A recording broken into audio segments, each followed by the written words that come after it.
प्रणाम सब गोटे के। हम शालिनी झा और अहाँ सबके बीच उपस्थित छी एकटा कन्या परिछन के गीत लऽ कऽ। और ई हमर दीदी छै अर्चना झा।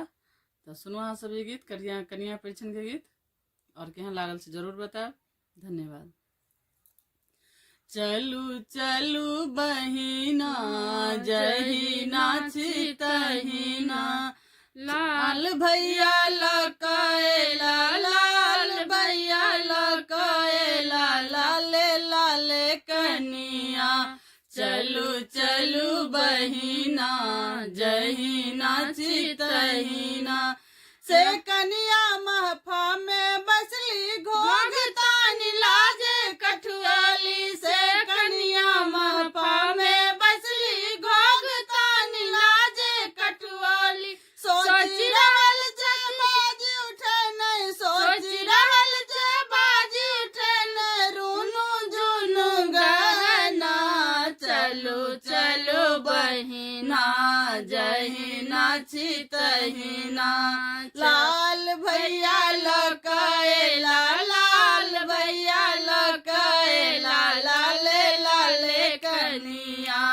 चलू चलू बहिना जही नाची तहिना, बड़की काकी अरपन देलन छोटकी पीसी सिनुर लगलन। बड़की काकी अरपन देलन छोटकी पीसी सिनुर लगलन। बुढ़िया दादी आइनु रासा बुढ़िया दादी आइनु रासा निपुलन घरे अंगना।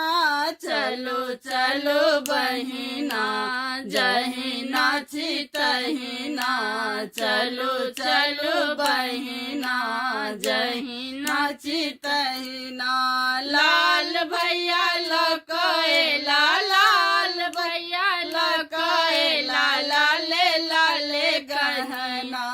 चलो चलो बहिना जही नाची तहिना, लक्ष्मी भौजी अंगना एली धाने भरल चंगेरा चरिको। लक्ष्मी भौजी अंगना एली धाने भरल चंगेरा चरिको। ढोलक बाजे पिपही बाजे ढोलक बाजे पिपही बाजे, बाजी रहल हारमोनिया।